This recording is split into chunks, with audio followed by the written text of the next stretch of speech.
The fluorescent lights in the pharmacy made everything look a little too honest. My hands, my age, the thinness at my temples where my hair used to be thick. And I was standing there with a paper bag of blood pressure refills when my phone buzzed in my coat pocket like a small animal trying to get out. I remember the sharp smell of rubbing alcohol, the squeak of a cartwheel somewhere behind me, and the way my breath caught when I saw my son's name on the screen. Evan. I was 67 then, living alone in the little ranch house outside Dayton that my husband and I bought back when wood paneling was still considered cheerful, and I hadn't heard from Evan in 3 days, which already felt like a bruise.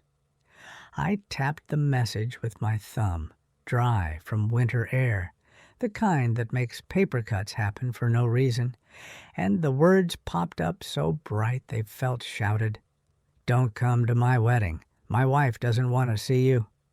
The cashier called, "Next," and a woman in a puffy vest nudged forward like life was still normal, and I stood there in the aisle between the greeting cards and the travel-size shampoos thinking, is this really how I'm being placed? Like an inconvenience you can text away?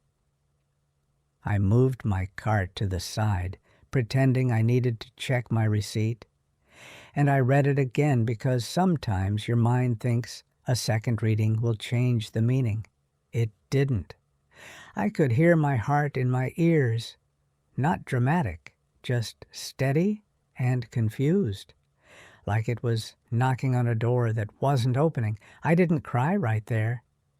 Maybe you've been in a public place when something private breaks inside you, and you learn to swallow it the way you swallow a pill, without water. I paid for my medication, thanked the cashier like a person with manners, and walked out into the parking lot where the wind cut through my scarf and made my eyes water, so it could look like I was fine. I sat in my car for a minute with the bag on the passenger seat and the phone in my lap, and I stared at the text until the screen dimmed. Then, without making a sound, I opened my banking app, found the account I had labeled wedding, and I silently closed it. No announcement, no dramatic call, just a few taps, a confirmation code, and a calm little message that said, "Account closed successfully," as if I'd shut a cupboard door. The strangest part is, I felt nothing at first, no triumph, no revenge, just the quiet relief of doing something that didn't require anyone else's permission. When I drove home, the sky was the color of dishwater, and the trees looked like they were holding their breath. My house smelled faintly of lemon cleaner and the chicken soup I'd made the day before, the kind of soup my husband Tom used to ask for when he got a cold. I set my pharmacy bag on the kitchen counter and hung up my coat, then stood in the doorway of my kitchen like I was entering a room I'd been away from for years instead of just an afternoon. On the table sat my recipe book, the old one with a red cloth cover that had softened at the corners from being touched so much. It was never fancy, just pages and splatters and handwritten notes, my life and measurements and little reminders like Evan likes extra cinnamon or Tom says this one tastes like his mother's. I didn't even remember leaving it out, but there it was, open to the sugar cookie page because I had been testing batches for the wedding favors. Evan and Marissa had wanted something homemade, they'd said, smiling in that way that makes a request sound like a compliment. I touched the edge of the page, and my finger landed in a dried smear of butter, a tiny fossil of effort. I sank into the chair and let the phone sit face down beside the recipe book like it was something that could sting me again if I looked too fast. If you're a woman around my age, you probably know that feeling. when your kitchen is your witness. It's seen your best intentions and your worst doubts. I stared at the cookie recipe until the letters blurred a little, and then, like my body finally caught up, a tear slid down my cheek and landed right on the word vanilla. I wiped it away with the heel of my hand, annoyed at myself for marking the page as if the page hadn't already been marked by years. The thing about being told not to come to your own child's wedding is that it doesn't just hurt in the present tense. It reaches backward and taps every memory you've ever stored like jars in a pantry, making them rattle. The first flash that hit me wasn't even about weddings. It was Evan at 8 years old, sitting on this same kitchen chair, his feet not touching the floor, swinging them and humming while I rolled out dough. The radio was playing some old country song Tom liked, and Evan kept singing the wrong words, proud as anything. His cheeks were dusted with flour because he'd tried to help, and Tom had walked in from the garage, smelled the cinnamon, and kissed the top of my head like I'd built a whole safe world out of sugar and heat. That memory came with the scent of warm butter and the sound of Evan's laugh, bright, uncomplicated, impossible to imagine, turning into a text message that told me to stay away.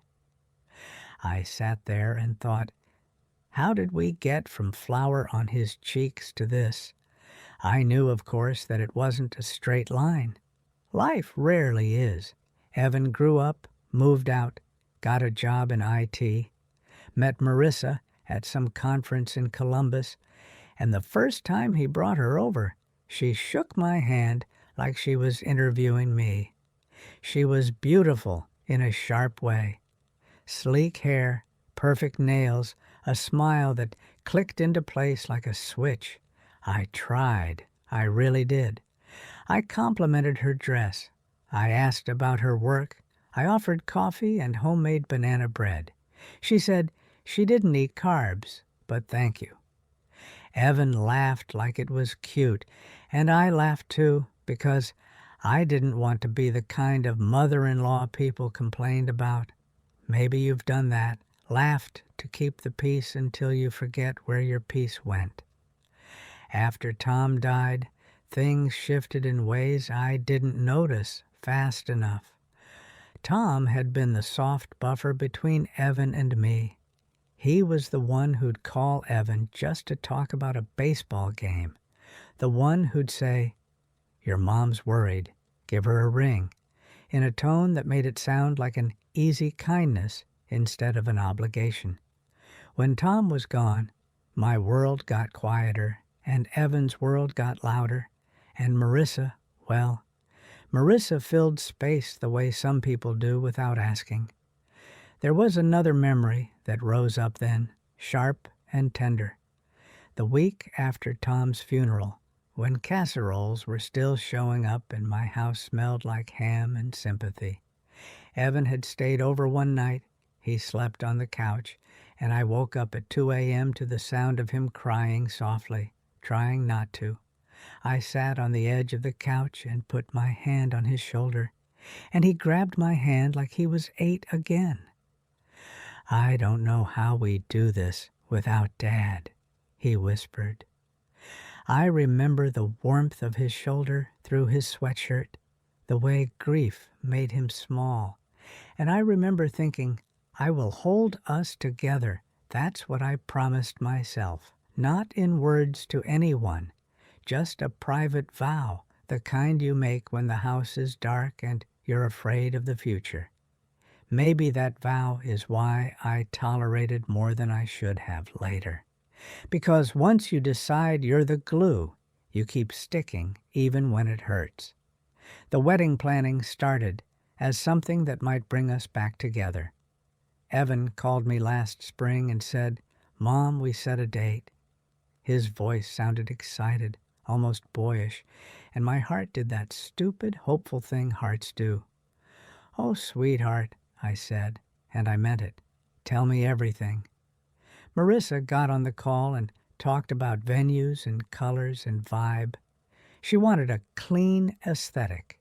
She said the word clean a lot. I pictured white flowers, simple dresses, soft music. Then she said lightly, as if she was mentioning the weather, "And Evan told me you have that little account you've been saving. That would be perfect for the deposit stuff." I didn't like the way she said that little account, like my years of clipping coupons and working overtime as a school secretary was just a cute hobby. But I said, I have some savings, because I didn't want to start my son's engagement with a fight. "We'll need about 8,000 up front," she said, and then she laughed, quick and bright. Weddings are insane. Evan chimed in, "Mom, it'll help us so much." I said yes. I said yes because I wanted to be included, because I thought being generous was the same as being loved, because I was still that woman with a hand on her grieving son's shoulder promising to hold us together. I opened a separate savings account and labeled it Wedding, and I set up automatic transfers. And every time my phone would ping with the confirmation, I'd imagine it was a little brick in the bridge between us. My recipe book became part of it too. Marissa wanted homemade favors, but not cutesy. She wanted elevated. I tried different cookie glazes and wrote notes in the margins like a teenager studying for a test. Less almond, more lemon. Don't overbake. I wasn't just baking. I was auditioning for a place at their table. If you've ever done that, worked for a seat you should have been offered freely, you know how exhausting it is, even when no one is yelling. There were small slights along the way that I filed away without meaning to. The bridal shower was at a winery an hour away. I wasn't asked to help plan it, but I got a group text afterward asking if I could cover the charcuterie board because we went a little over. I Venmo'd the money. The dress shopping trip was just the girls, Marissa said. And then later, I saw photos online with her mother, her sister, her cousin, and 2 coworkers. I wasn't in a single frame, not even in the background holding a purse. I told myself it was fine. I told myself I didn't need to be in pictures to be in their lives. But I noticed. I started noticing a lot. In July, Marissa asked if I could watch her dog for a weekend because they had a wedding meeting out of town. The dog was sweet, but it shed like it was trying to leave pieces of itself everywhere. When they picked it up, Marissa looked around my living room and said, "You still have the old furniture. It's cozy." The way she said cozy sounded like a diagnosis. Evan stood behind her and smiled at me, apologetic, but he didn't correct her. That night after they left, I sat on my couch and ran my hand along the armrest where Tom used to drape his hand, and the fabric felt worn in the exact shape of our life. I thought, cozy is what we built. Cozy is where grief goes to rest. But I didn't say it out loud. Later, there was the guest list conversation. Evan called and said, "Marissa's mom wants to keep it under 100. I said, "Of course." Then he said, "So maybe don't invite your church ladies." I laughed awkwardly. "Evan, I wasn't going to invite the whole church." He hesitated. "Marissa feels like some people might make it about you." I didn't understand at first. "About me?" "Like your situation," he said, as if being a widow was a scandal. I sat at my kitchen table with the recipe book open and my hands sticky from dough, and I said carefully, "What situation, Evan?" He cleared his throat. "You know, Dad, and like you still get emotional." My throat tightened. I wanted to say, I get emotional because I loved your father and because you're my son, and because life hurts sometimes. Instead, I said, I can handle myself. And I meant it. I could. I just didn't realize they weren't worried about my emotions. They were worried about my presence. The week before the text, I'd gone over to Evan and Marissa's apartment to drop off some vintage cake knives that belonged to Tom's mother. They were simple, not fancy, but they had history, and I thought maybe history would matter. Marissa took them with 2 fingers like they were fragile in the wrong way. "Thanks," she said, already turning to put them in a drawer. I tried to tell Evan a story about his grandmother's kitchen, how she used to hum while she washed dishes, how Tom used to sneak frosting off the cake when no one was looking.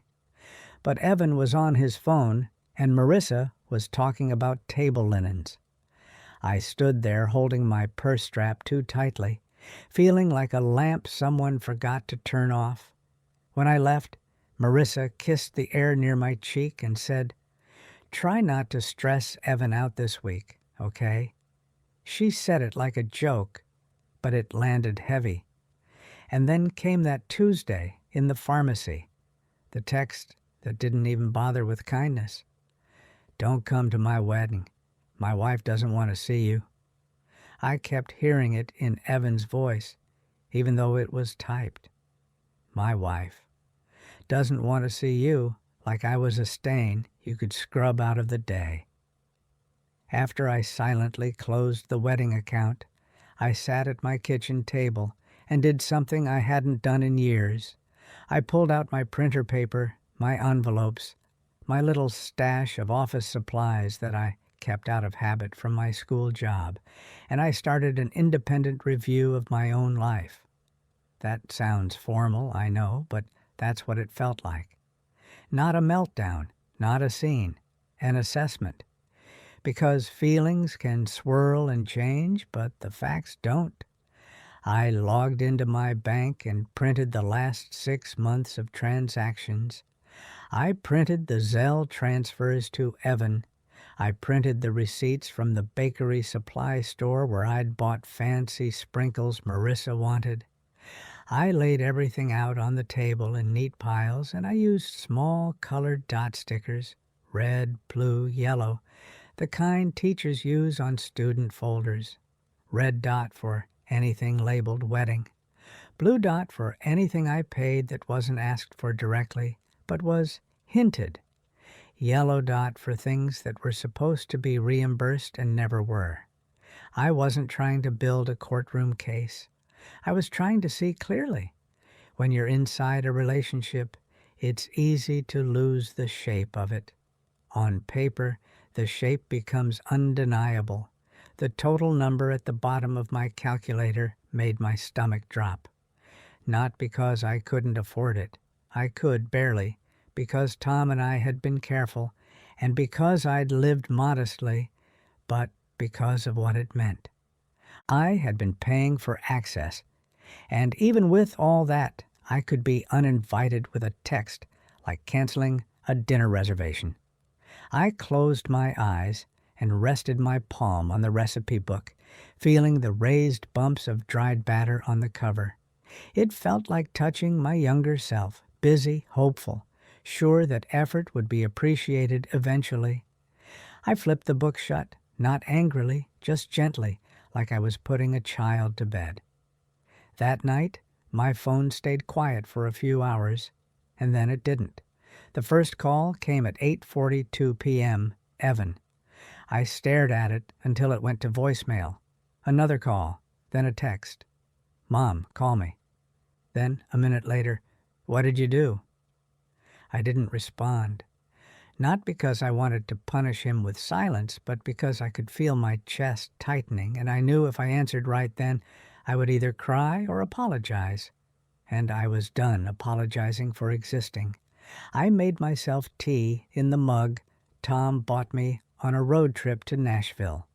White ceramic, chipped on the rim, with a little guitar printed on it. The kettle whistled, and it sounded like a warning.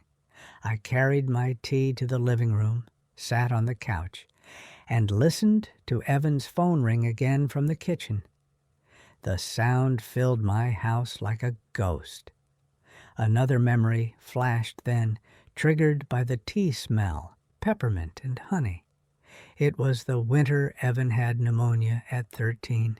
He'd been miserable and stubborn, refusing to rest. I'd made peppermint tea and sat by his bed, and he'd finally leaned into me, sweaty and exhausted, and whispered, "Mom, don't go." I remember promising him I wouldn't, like my presence could hold back illness. That was motherhood to me, staying. So when my grown son told me, "Don't come," it wasn't just about a wedding. It was about rewriting everything I thought my staying meant. I slept badly. I kept waking up and checking my phone like it might show a different reality at 2 a.m. At 3:15, I got a message from Marissa. "Evan is really upset. Why would you do this right now? You know this week is stressful. Please don't make it about you." There it was again, that idea that my feelings, my dignity, my place were an inconvenience. I sat up in bed with the screen lighting my hands, and I heard Tom's voice in my head, not loud, just steady. "Fran, you don't have to shrink." He used to say that when I'd volunteered for too much at school. I'd forgotten. Grief makes you forget your own words. In the morning, I called my neighbor, Linda, because I needed another woman's voice that wasn't asking me to disappear. Linda is 71 and walks every morning no matter the weather, like she's in a quiet competition with time. She answered on the second ring, breathless. "If this is about your son, I saw your porch light on at midnight. You okay?" The concern in her voice made something in me loosen. I told her the basics, Evan's text, the wedding, the account. There was a pause, and then Linda said very plainly, "Honey, people don't get to use your hands and then pretend they don't know you." I laughed once, sharp and surprised, because it was so simple. "I feel like I'm going crazy," I admitted. "Like maybe I overreacted." Linda snorted. "Overreacted? He told you not to come to his wedding? That's not a little misunderstanding. That's a door slammed, and you just stopped paying for the door." Then she said the most modern thing I'd heard from a woman in her 70s. Let them feel the consequence. Adults learn fast when the subsidy ends. Maybe you've needed someone to say it like that, clear, almost practical, so you can stop doubting yourself. Linda came over with muffins an hour later, and we sat at my kitchen table with my piles of papers and my colored dots like a strange craft project. She looked at the printouts and raised her eyebrows. "This is a whole second job," she murmured. I felt embarrassed, like I'd been caught being foolish. Linda patted my hand. "You loved your son. That's not foolish, but love doesn't require you to sign blank checks." She didn't mean literal checks. She meant the way some people assume your care has no limits. She pointed at my recipe book.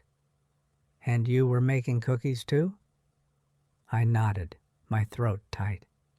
Linda shook her head slowly. "Fran, listen to me. If someone tells you they don't want to see you, believe them. Don't keep auditioning." Her words weren't cruel. They were a gift. That afternoon, after Linda left, I did something else. I called the bank. Not to argue, not to beg, just to make sure what I'd done was secure. The woman on the phone, her name was Ms. Patel, spoke to me like I was a capable adult, which shouldn't feel like a special kindness, but sometimes does when people start treating older women like we're confused by default. She verified my identity, asked a few questions, and said, "Yes, ma'am, the account is closed. No one has access." I said. My son might try to come in and fix it. I heard myself say, fix it, like my boundary was a broken appliance. Ms. Patel's tone stayed calm. If he is not the account holder, there is nothing for him to fix, she said. Then she added, in a voice that was almost gentle, Mrs. Holloway, think of your accounts like a spare house key. You can give one out for emergencies, but you can also take it back when it stops being used respectfully. That metaphor landed right in my chest. A spare key. That was it. I had given access for emergencies, Tom's illness, my own fear of being alone with paperwork, and somehow it had become entitlement. I thanked her and hung up, and I felt grounded in a way I hadn't felt since Tom died. Not happy, grounded. The storm came fast after that. Evan drove over that evening without calling first. His car pulled into my driveway like it belonged there, and for a second I felt the old reflex, rush out, smooth things over, offer food. Instead, I stayed in my living room and waited. He knocked hard, then used the old pattern of knocking twice, and then trying the doorknob, like he still had the right to test my locks. The knob didn't turn because I keep my doors locked, always have, and I heard him exhale sharply. When I opened the door, the porch light threw his face into harsh angles. He looked tired and furious, the way people do when they don't get what they expected. "Mom, what the hell?" he said, stepping forward like he could push the conversation into my house by force of motion. I held the doorframe with one hand. "Hello, Evan," I said. My voice sounded steadier than I felt. He blinked, thrown off by my calm. "Why is the wedding account closed?" he demanded. "Marissa tried to pay the florist and it declined. The venue deposit. Mom, are you serious? A week before the wedding?" I looked at him and I saw so clearly that his panic wasn't about hurting me. It was about losing access. Maybe you've seen that look on someone you love, and it's like watching them choose a thing over you in real time. "I'm serious," I said. Evan's face reddened. "Marissa is crying. She says you're doing this to punish her." I let out a small breath. "Evan, you texted me not to come to your wedding." "Because Marissa," he started, then cut himself off, jaw tight. "It's complicated." "It wasn't complicated in your text," I said quietly. "It was very clear." He flinched, and for a split second I saw the boy who cried on my couch after his father died. Then it disappeared under defensiveness. "You're making this worse," he said. "Can you just reopen it? We'll talk after the wedding." After the wedding, as if my feelings were a scheduling issue. "No," I said. It came out simple, not a speech, not a threat, just no. Evan stared at me like I'd spoken a foreign language. "Mom, you promised," he said, softer now, switching tactics. "You said you'd help." "I did help," I replied. "I helped enough that I can't pretend I didn't notice the way you spoke to me." He rubbed his forehead, frustrated. "You're being dramatic." There it was, the old dismissal. I felt something in me settle like a jar lid finally tightened. "Evan," I said, "I'm not arguing about whether it hurt. It hurt. You don't get to decide it didn't." He opened his mouth, then shut it. "Marissa doesn't want you there because you make everything heavy," he blurted, and immediately looked regretful. But the words hung between us like smoke, everything heavy, like grief, like history, like a mother. "So you solved that by telling me not to come," I said, and I solved my part by closing an account that was making me feel used. Evan's eyes flicked past me into the house as if he was looking for the version of me that would fold. He didn't find her. "Dad would hate this," he said, the cruelest sentence he could think of, because Tom's name was still tender ground. My throat burned, but I didn't back up. Your father hated cruelty, I said, and he hated when you took the easy way out. Evan's face twisted. You're being manipulated, he snapped. Linda put you up to this or something. You're not thinking straight. I almost laughed, not because it was funny, but because it was so predictable. When an older woman draws a boundary, someone always claims she's confused or influenced. Evan, I said, I'm thinking straighter than I have in a long time. He took a step back, like my certainty was a gust of cold air. So what? He said, voice shaking. You're just going to ruin our wedding? I looked at him for a long moment. You told me not to come, I reminded him. You already ruined something. His eyes flickered, and I saw anger give way to a brief, ugly fear. Marissa said you'd do something like this, he muttered, and that sentence was another paper in my mental file. She had planned for me to react. She expected it. She just didn't expect me to be quiet and organized about it. Evan left after that, slamming his car door so hard my porch light shook. I closed my front door gently, leaned my forehead against it, and let myself breathe. I didn't feel victorious. I felt like I'd stepped out of a role I'd been cast in without auditioning. Over the next 2 days, the messages came in waves. Marissa emailed me an email, not even a call, saying, we need to handle this like adults. She wrote that she'd been trying to protect Evan's peace, and she suggested I attend another celebration later if I could be respectful. There was that word again, respectful, meaning quiet, meaning absent, meaning compliant. I printed the email and put a yellow dot on it and slid it into an envelope labeled Words. Another email came with a screenshot of a florist invoice and a message that said, You're putting us in a terrible position. I printed that too. If you've ever been blamed for the consequences of someone else's disrespect, you know how disorienting it can be.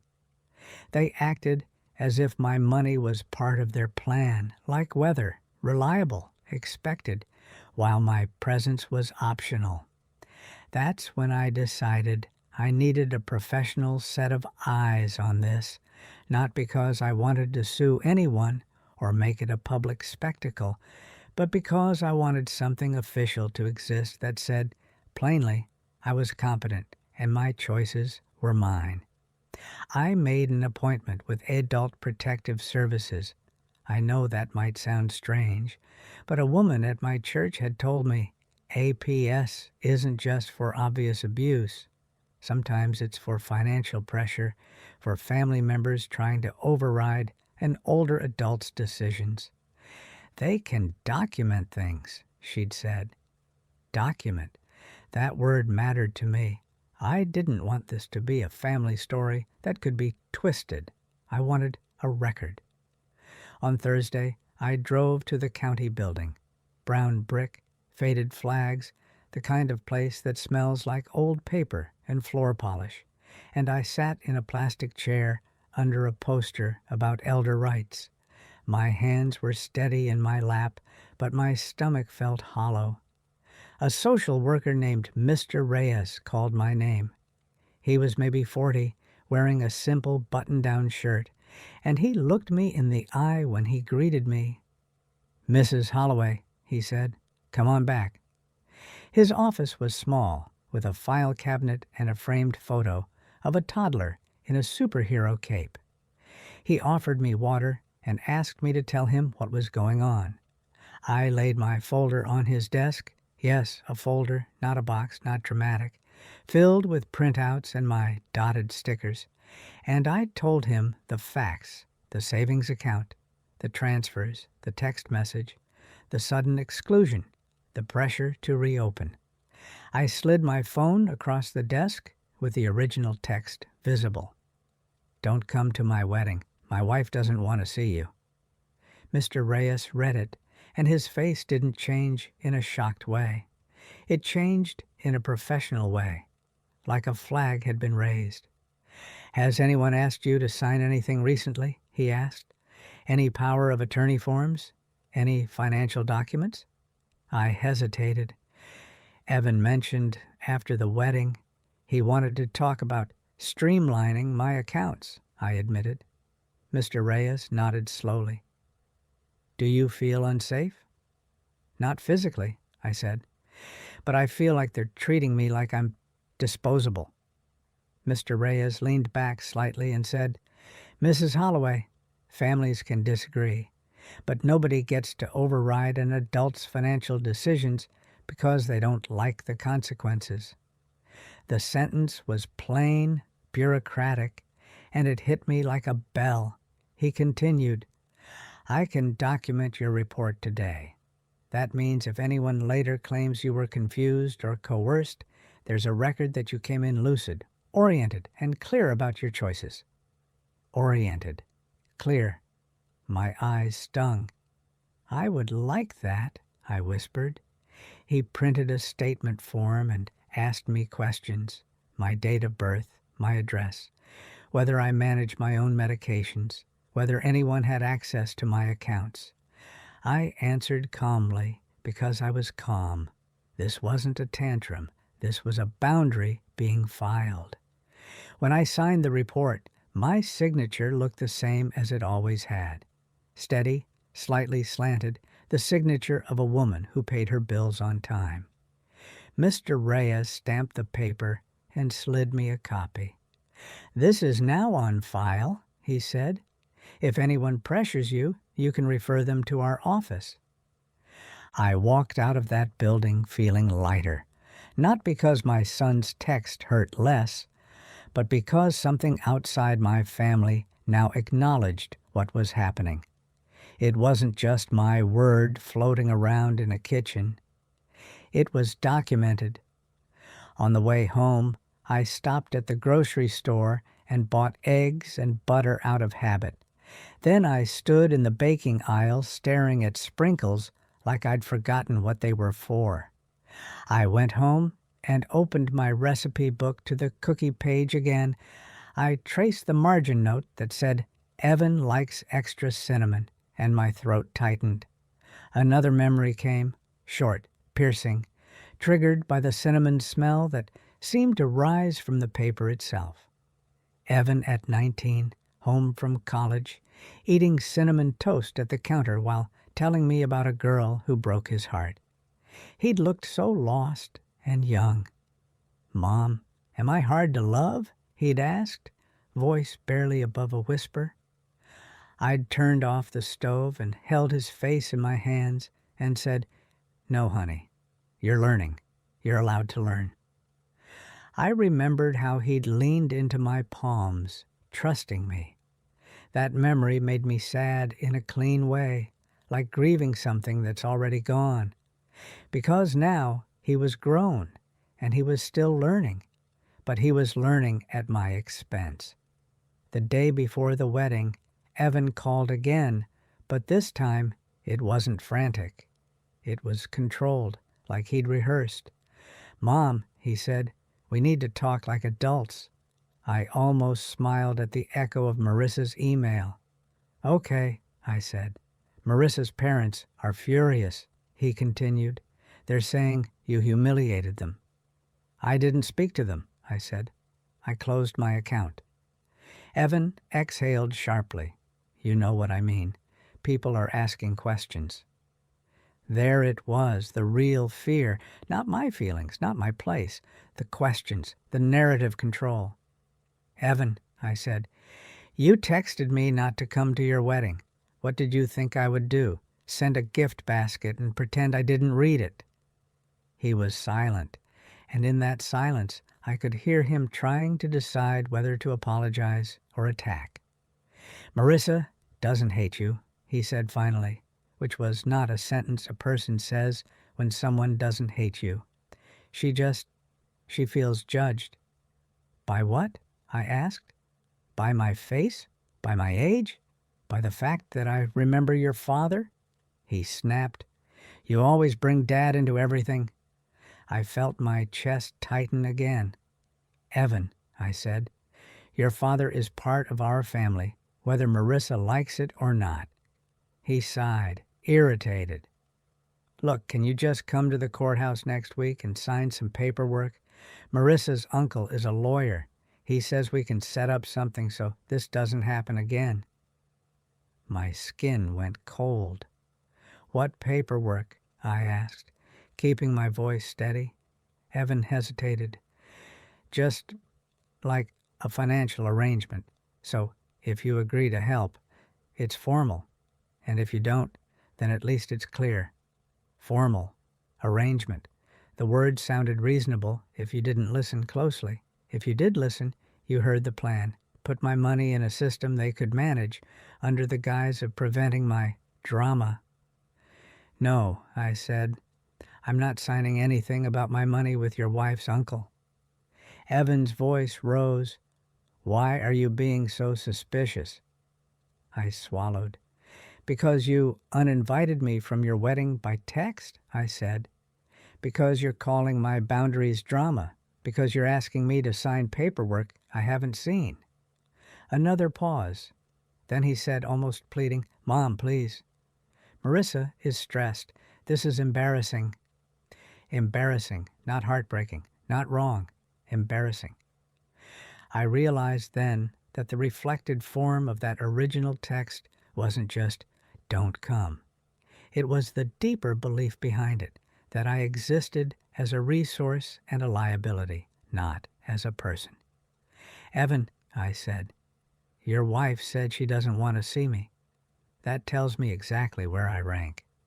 My voice cracked on the last word, and I hated that it still had power over me, but I kept going. I'm not going to sign my life into a corner so you can feel comfortable. Evan snapped, so you're choosing this?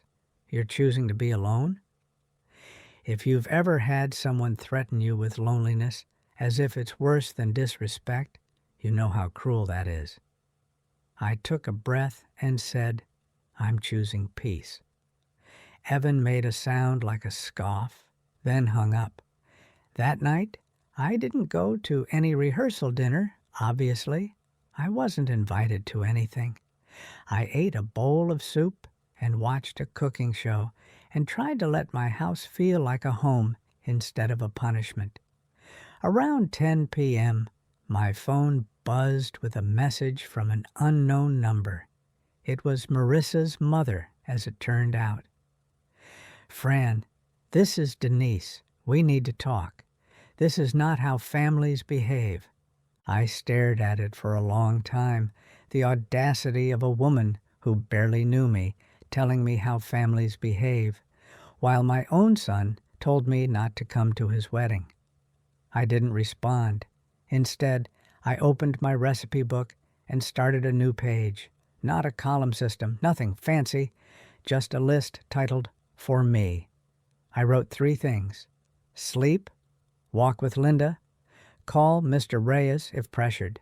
Then I closed the recipe book and put it on the counter where I could see it. The next morning, wedding day, I woke up early because my body didn't know how to sleep through pain. The sun was pale, like it didn't want to intrude. I made coffee and stood at the sink watching steam rise. And for a moment, I imagined myself getting dressed, pinning on a corsage, sitting in a church pew with my hands folded, watching my son's face as he took vows. It was such a normal mother dream that it made me dizzy. I thought about driving to the ceremony anyway, just to see him, just to prove I couldn't be erased by a text. But then I remembered the words exactly. Don't come to my wedding. My wife doesn't want to see you. If I showed up, I would be confirming their belief that I could be controlled, either by guilt or by defiance. I wasn't going to be a spectacle at the edge of their photos. Instead, I put on my coat and drove to the community center where Linda's walking group meets on Saturdays. They were surprised to see me. I must have looked different, older somehow, because one of the women, Sharon, touched my arm and said softly, "Honey, you all right?" I nodded, but my eyes filled anyway because kindness does that. It opens a door your pride keeps shut. I told them a sanitized version, and no one gasped dramatically. They just shook their heads with that weary recognition women get when they've seen life. Sharon said, "My sister didn't invite me to her vow renewal because her husband said I bring up the past." Another woman, Darlene, said, "My son tried to put my car in his name for convenience." Convenience is a word that should come with warning lights. Their stories didn't make mine smaller. They made me feel less alone. Linda squeezed my hand and whispered, "You're not the first woman they tried to shrink." Maybe you need to hear that too, if you're listening with your own ache tucked under your ribs. Later that afternoon, while Evan was likely standing under an arch of flowers I helped pay for, I received a voicemail from Ms. Patel at the bank. I had asked her to call me if anyone tried anything unusual. Her voice was professional but firm. "Mrs. Holloway, your son visited the branch today requesting to reopen the closed account and to access the remaining funds. I informed him he does not have authority. He became insistent.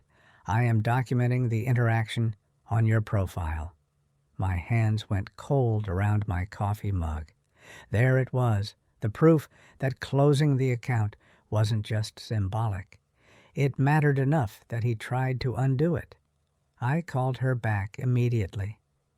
"Ms. Patel," I said, "thank you for letting me know." "Of course," she replied. "Would you like me to add a note that no changes are permitted without your in-person verification?" "Yes," I said, "please." She paused, then said, in a tone that was both polite and unmovable, "Mrs. Holloway, we don't grant access to funds based on family titles. We grant access based on authorization." That was it, coldly fair, the kind of sentence that could be typed into a report without emotion. I pictured Evan's face when she said it. Shock, then anger, then that ugly deflation when he realized charm and pressure wouldn't work because the system didn't care about his story. I felt a strange wave of relief, not because I wanted him humiliated, but because something outside of me had held the line. "Thank you," I said again, my voice thick. "You're welcome," she replied, "and I'm sorry you're dealing with this." After I hung up, I sat at my kitchen table and stared at my dotted papers. The third beat of that cruel text formed in my mind without me forcing it. They said Marissa didn't want to see me, but the bank had seen me very clearly. The bank had seen my name, my signature, my authority. It didn't matter who wanted me invisible. The record said otherwise. That evening, my phone finally rang with Evan's number, again. I answered because I wasn't hiding. "Mom," he said, and his voice was ragged now, "what did you do to the account?" "I closed it," I said. "You know that." "We had to cut the photographer," he snapped. Then his voice broke. "Marissa's dad covered the venue balance, but he's furious. Everyone's furious. Do you feel good about this?" I closed my eyes. I could hear music faintly in the background, maybe from their reception, and the sound made my stomach twist. "Evan," I said, "I don't feel good. I feel clear." He exhaled like he was trying not to scream. "Marissa says you're trying to punish her because she set boundaries." I almost laughed. Boundaries, the word people use when they want to sound healthy, while doing something cruel. A boundary is about what you do with yourself, I said, not about what you take from someone else. Evan's breathing was loud in my ear. She didn't want you there because you'd be sad, he said weakly, as if he could soften it now. And she thought it would upset the vibe. The vibe. I pictured my whole life reduced to a mood problem. Evan, I said, you could have called me. You could have said, Mom, how are you feeling about the wedding? You could have included me with care. Instead, you sent a text telling me not to come. That's not protecting anyone's vibe. That's excluding your mother. There was silence. Then, quieter, he said, I didn't know what to do. Marissa said if you came, her mom would feel uncomfortable. So I'm the discomfort, I said softly. Evan whispered, Mom. And for a second, I thought he might apologize properly. Instead, he said, Can you just make this easier? Can you send the money back? At least for the cake? I felt my chest tighten again, that old pull to fix. I looked at my recipe book on the counter, closed and steady, and I thought about the list I wrote.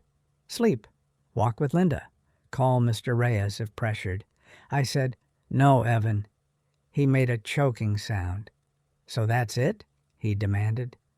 You're cutting me off? I'm not cutting you off, I said. I'm stepping back from being treated like a wallet you don't have to invite. Evan went quiet, and when he spoke again, his voice was small in a way that made my heart ache. I didn't think you'd actually do it, he admitted. That sentence was the truth in plain clothes. He had counted on me folding. He had counted on me taking pain and turning it into help. Well, I said gently, I did. He hung up after that. I sat in my kitchen for a long time, listening to the refrigerator hum and the clock tick, the ordinary sounds of a life that still belonged to me. The next week, the social echo came in ways I didn't expect. Sharon from the walking group texted me, Saw your son's wedding pics. You weren't there. I'm proud of you for not letting them erase you. My cousin Beth called from Kentucky and said, Word got around that you got uninvited. Honey, I'm sorry, and I'm glad you didn't bankroll people who can't treat you decent. Even my pastor's wife, Pam, who usually tries to smooth everything, caught me after service and whispered, Fran, you don't have to disappear to keep peace. I realized then that truth travels slowly, like water finding cracks. Evan and Marissa could spin their story, but the absence of the groom's mother was a fact people noticed. And when money suddenly didn't appear, people noticed that too, even if they pretended not to. 2 days after the wedding, Marissa showed up at my door alone. I saw her through the window before I opened it. Perfect hair, big sunglasses, even though it was cloudy, posture like she was braced for battle. I opened the door, and she gave me a smile that didn't reach her eyes. Fran, she said, can we talk? You can, I replied, stepping back enough to let her in but not rushing to make her comfortable. She walked into my living room and looked around as if evaluating. Her gaze lingered on the framed photo of Tom and me on our anniversary trip, then slid away. She perched on the edge of my armchair like she was afraid to sink into the fabric. I think things got out of hand, she began, voice controlled. I never wanted to hurt you. I waited, she continued. Evan has a lot of trauma around his dad's death, and when you get emotional, it triggers him. I was trying to protect him. There it was again, my grief as a hazard. I said quietly, Marissa, Evan is an adult, and I am his mother. She pressed her lips together. I know, but weddings are stressful, and honestly, she added, and her tone sharpened, You have been intense. I felt something almost like pity. Intense, I repeated. Because I wanted to be included in my son's wedding? She sighed, exasperated. You're making it sound dramatic. I just didn't want scenes. I've never made a scene, I said. Not once. She shrugged slightly, and that shrug was so dismissive it made my hands go cold. You know what I mean, she said. The crying, the comments, the heaviness. I looked at her and thought, she will always call my humanity heaviness.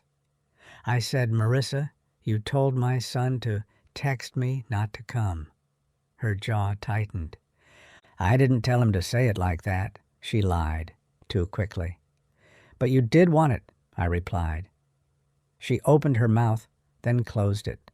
I could see her recalculating. Anyway, she said, switching to the practical, we need to sort out the financial part. Evan and I assumed, I echoed. Yes, she said, as if assumptions were normal. We assumed you would help, because you said you would. I held her gaze. I helped until you told me not to come. She rolled her eyes slightly, a flash of contempt. It's not about you being there, she insisted. It's about you respecting our boundaries. I took a breath and said, your boundary was, I don't want to see you. My boundary is, I don't fund people who treat me like I'm shameful. Her face tightened. So you're punishing us, she said. I'm protecting myself, I answered. Marissa stood abruptly. Evan says you're being influenced by that neighbor, she snapped. Linda, I said calmly, didn't close my account. I did. Marissa's nostrils flared. You know, she said, voice icy, this is going to affect your relationship with any future grandchildren. There it was, the threat wrapped in a promise.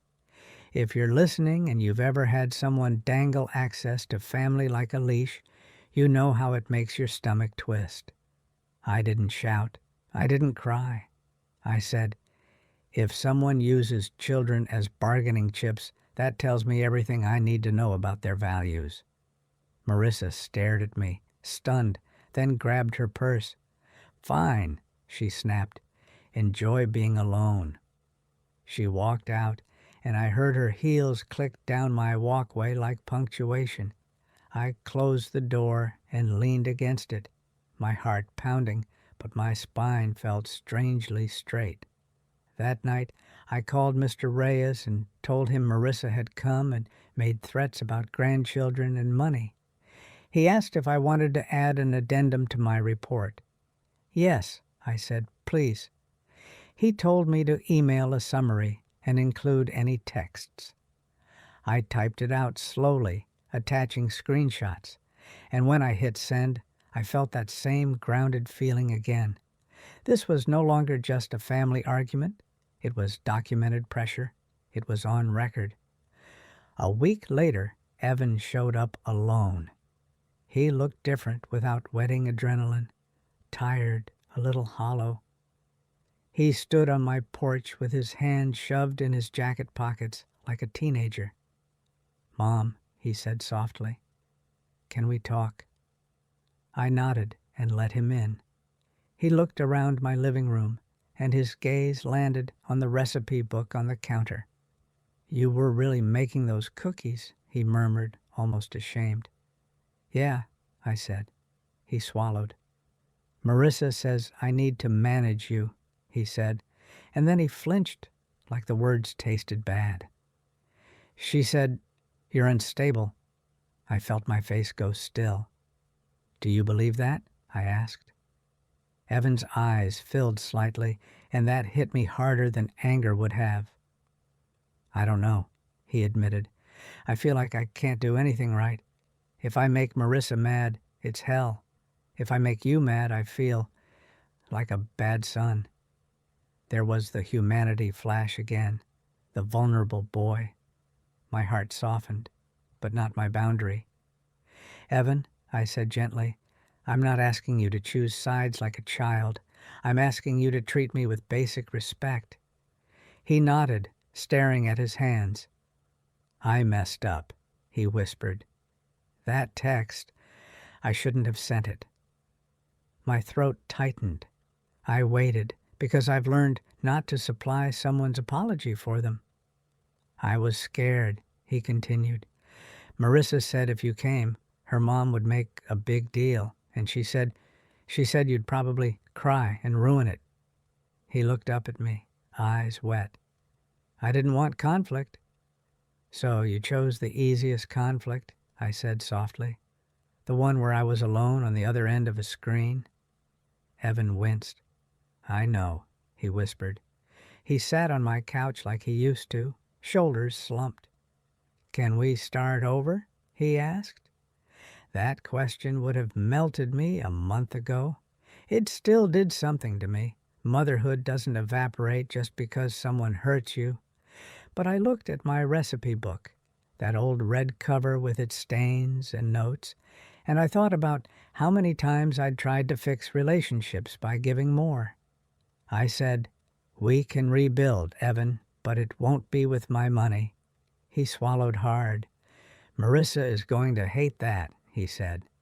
"Then she can," I replied, and my voice stayed calm. Evan stared at me like he was seeing me for the first time, not as the woman who would rescue him, but as a whole person. "Are you going to forgive me?" he asked, small. I took a breath. "Forgiveness isn't a switch," I said. "It's a process, and it requires change, not just regret." He nodded slowly. "Okay," he whispered. When he left, he hugged me awkwardly, like he wasn't sure he deserved it. I hugged him back because I'm still his mother, but I didn't promise anything. After he drove away, I went to my kitchen and opened my recipe book. I turned to the cookie page and, instead of baking out of desperation, I took a pen and wrote a new note in the margin. "Not for auditions." Then I flipped to a blank page and wrote a recipe for soup the way Tom liked it. Extra pepper, a bay leaf, a squeeze of lemon at the end. And I decided I would cook that soup for myself and for the women who had held me up when my own family tried to push me aside. In the weeks that followed, my life got quieter in a way that felt like healing. I walked with Linda and the group. I took naps without guilt. I watched old movies and didn't explain my tears to anyone. The banknote stayed on my account, and Mr. Reyes's report stayed in the system, and that knowledge was like having a fence you didn't have to patrol every second. Evan texted occasionally, small, careful messages. Marissa didn't. I didn't chase her. I wasn't going to beg to be seen by someone determined to look past me. One afternoon, a package arrived. A thank you card from Evan and Marissa, glossy, with a photo of them in wedding attire. Evan's smile looked strained. Marissa's looked triumphant. Inside, Marissa had written, "Thank you for your support." Evan had added, in smaller handwriting, "I'm sorry, Mom." No mention of the text, no real owning of it. I stared at the card for a long time. Then I slid it into an envelope labeled "After," and I put it in my drawer. Not to brood over it, but to remember the truth if I ever started gaslighting myself again. Because here's something I've learned, and maybe you'll recognize it. When people want you small, they also want you forgetful. They want you to doubt what you saw and heard. That's why I keep records now, not because I'm bitter, because I'm done being rewritten. A month later, Sharon called and said, "A woman in our group wants to meet you. Her daughter tried to get her to sign over her condo." I met that woman for coffee, and we talked like veterans of the same quiet war. We compared notes. Literally, she had printed emails with timestamps, and we laughed a little at how predictable entitlement can be. There was comfort in that. in knowing it wasn't just me. And late one Friday afternoon, Evan texted again, "Mom, can I come by? Alone?" I said yes. He showed up with a grocery bag and pulled out cinnamon sticks, of all things. "I remembered," he said, embarrassed. "You always use these in the cookies." My throat tightened. "I did," I said. He stood in my kitchen and looked at the recipe book like it was sacred. "Marissa thinks you hate her," he said quietly. I stirred soup on the stove, the steam fogging my glasses. "I don't hate her," I said, "but I won't disappear for her comfort." Evan nodded, eyes on the floor. "She says you're making her look bad," he admitted. I almost smiled. "She didn't need me to make her look anything," I said. Evan's mouth twitched, like he wanted to laugh but didn't think he was allowed. "I'm trying, Mom," he said. "I don't want to lose you." I turned off the stove and faced him. "Then don't treat me like something you can put away," I said gently.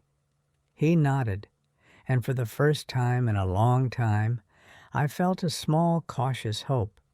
Not that Marissa would suddenly become kind, but that Evan might grow a spine and learn what love requires. The epilogue of all this is quieter than people expect, and maybe that's the point. I didn't show up at a wedding and make a speech that made everyone clap. I didn't sue anyone.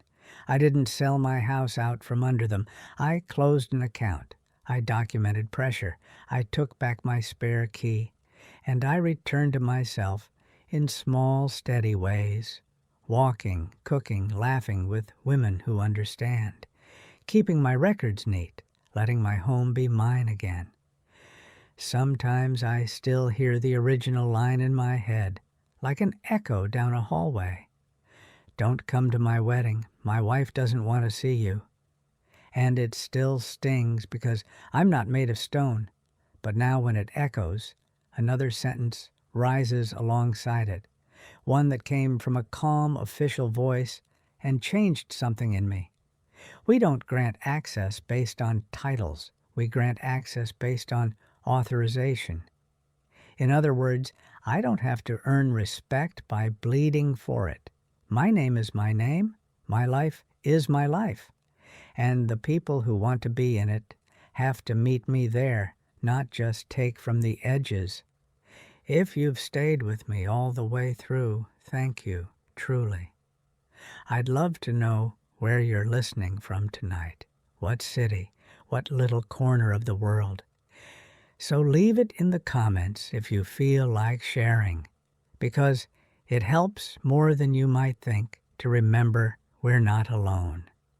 And if you enjoy these life stories and you'd like to help me keep this channel going, you can tap that super thanks button under the video. No pressure, but it's a real kindness when you do.